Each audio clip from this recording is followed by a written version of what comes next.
Hello and welcome to Ginny's Gin Livestream. I'm Ginny and my husband Rob is going to be joining us later. And we founded Ginny's Gin a few years ago with our great friends Amy and Jeff Close. And I thought I would take, both of our cocktails are fairly simple today, so I thought I might take a little time just to explain how Ginny's Gin came into being for those of you that don't know. So, a few years ago, I was sitting on the soccer sidelines watching our youngest son play soccer. And I was telling the crowd that I was looking for a job, anybody that would listen. And so my husband had been making noises about quitting his job of 30 years in the wine industry. And so it was like, okay, time to regroup and think of something else. So this one girlfriend said, Ginny, you're British and you've been drinking gin for decades. You need to meet these winemaker friends of mine who have been distilling gin in Sonoma County, and they're distilling it from grapes as well as grain. So we had the meeting, we got together, and after breakfast and then lunch and numerous meetings, they hired me as their brand ambassador. So my job basically was to go in and out of accounts in Napa and Sonoma counties. And after a while, the bartenders, I'd come in and they were like, oh, well, you're Ginny with the gin, and they would remember my name. So things went really well, and I really enjoyed what I was doing. But after about 9 months, I got the fateful phone call between Christmas and New Year. We were actually up in Tahoe, and one of the winemakers, these guys, by the way, had spent 7 years perfecting the recipe. It was all about balance, mouthfeel, and restraint, because as winemakers, they want the grapes to speak, obviously. And the same with the gin. Although it's complex and has 10 different botanicals, it was about everything playing nicely together. So I think as a gin, it's very approachable because of that. Seamless. Seamless, Rob just said. So anyway, so here I am, the brand ambassador. The phone call went, Ginny, you're doing such a great job, thank you. But we can't afford to really keep doing this. We can't keep on with the venture. But if you can find somebody to buy the company, we'll give you 5% commission. So I was like, okay. So I went to bed that night and, super disappointed. It was nice to have the paycheck, obviously, but I think more importantly, I didn't want to give up on the gin. It had been so well received wherever I went that I knew that this was a great gin. What's that? And we liked it. And we liked it, yeah, for sure.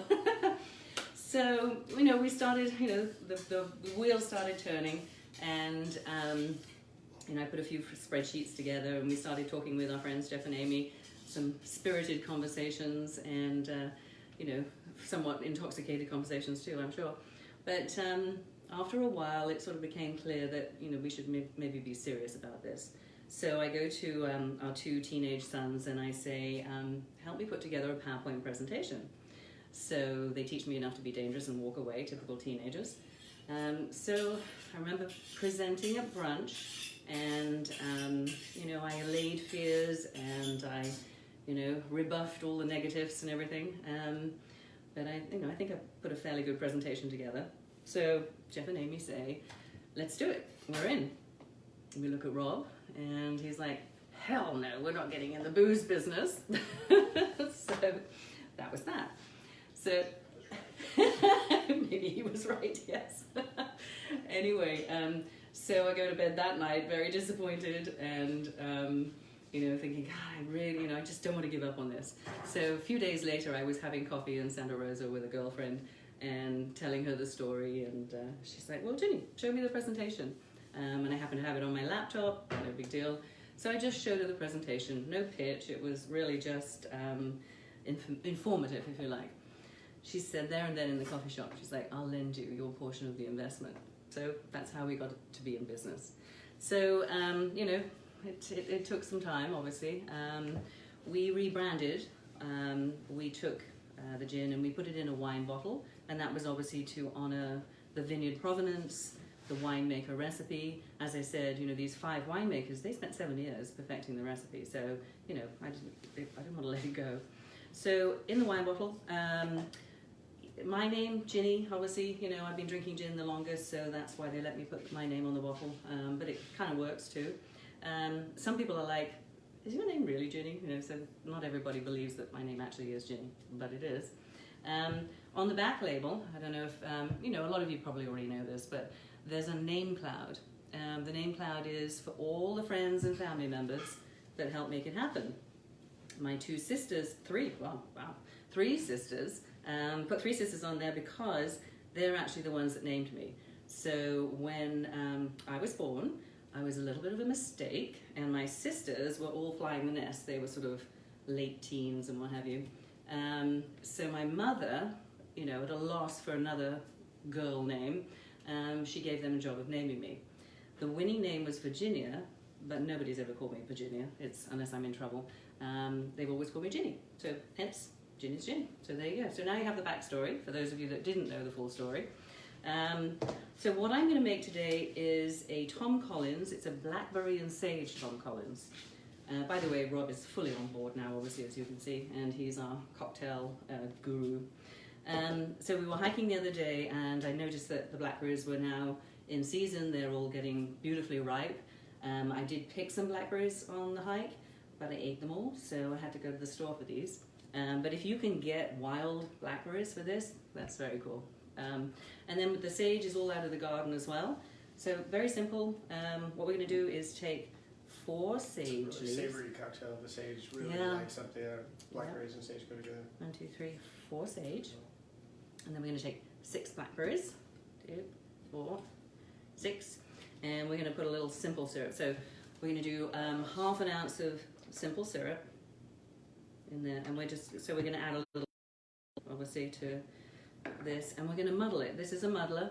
If you don't have a muddler at home, you can just use the back of a spoon or what have you. Wooden spoon, right? So I'm going to muddle this to release obviously the juices from the blackberries and then the essential oils from the sage. It's such a great color too. It smells delicious. I think that's enough. There we go. The more you bruise the heck out of it. There we go. And then we're going to put in 1 ounce of lemon juice. There we go.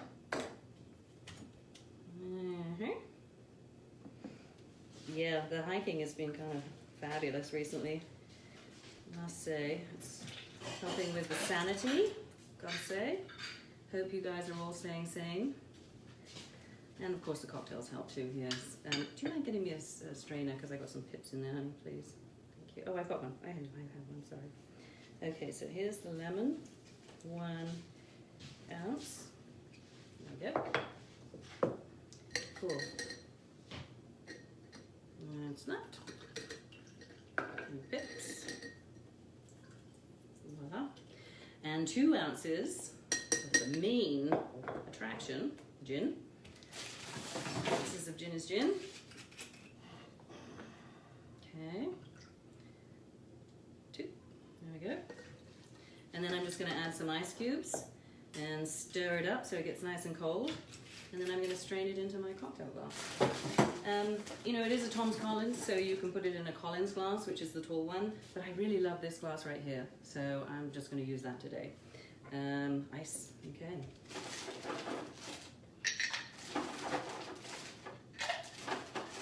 Good. Yeah. What? I was just thinking maybe it would be easy if you strained it and give the shape to it, you know? Yeah. Anyway.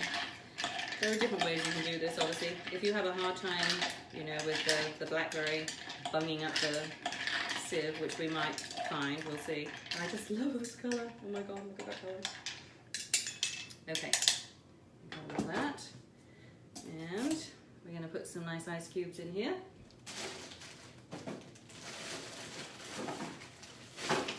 Talk among yourselves.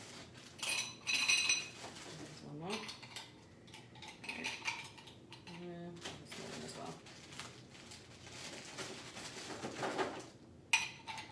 Okay, all right, and then there it is.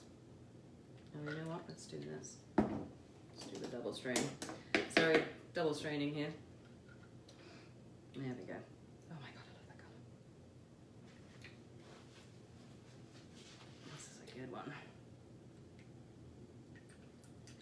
what better way to use blackberries, right? I mean, I love blackberry tart too. Blackberry and apple pie, that's a good one. Okay, there we go. So we'll get through the sieve here. And then, put this to the side. And we're just going to top it off with a little club soda and garnish with a sage leaf. Club soda, seltzer, club soda, Rogino, whatever. There we go. You need a little more than that. Give it a little stir. Okay. And I think just really simple. I think I'm just going to put a sage leaf on the top like that.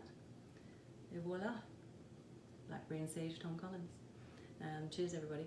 So Rob now is going to do a corpse reviver number 2, and he's going to tell you why it's called a corpse reviver, right? Cheers. Yeah.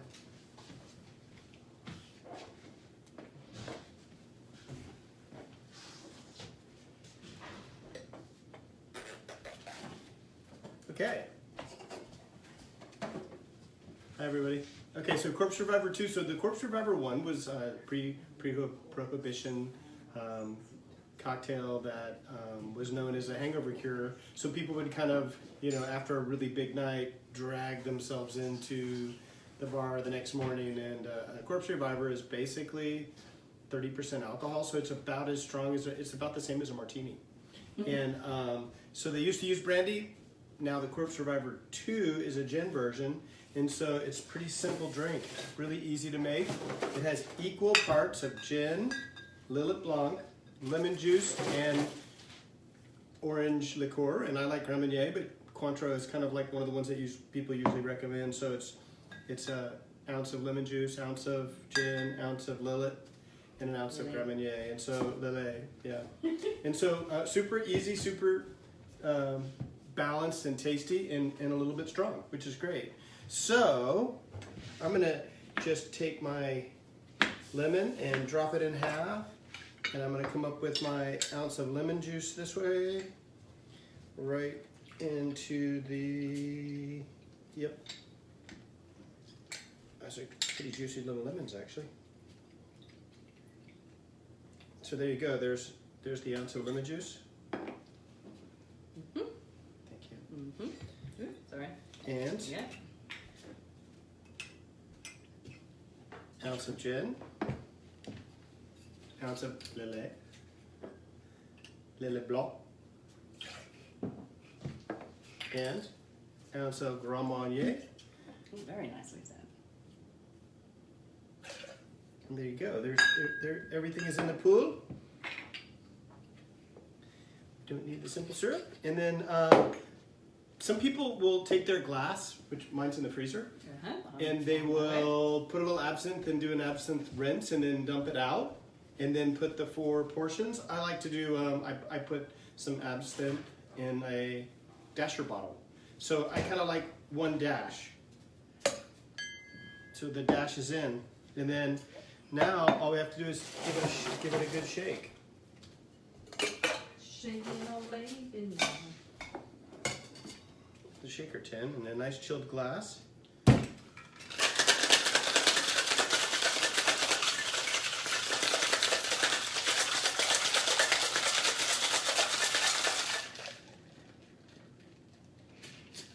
Gotta have muscle for that.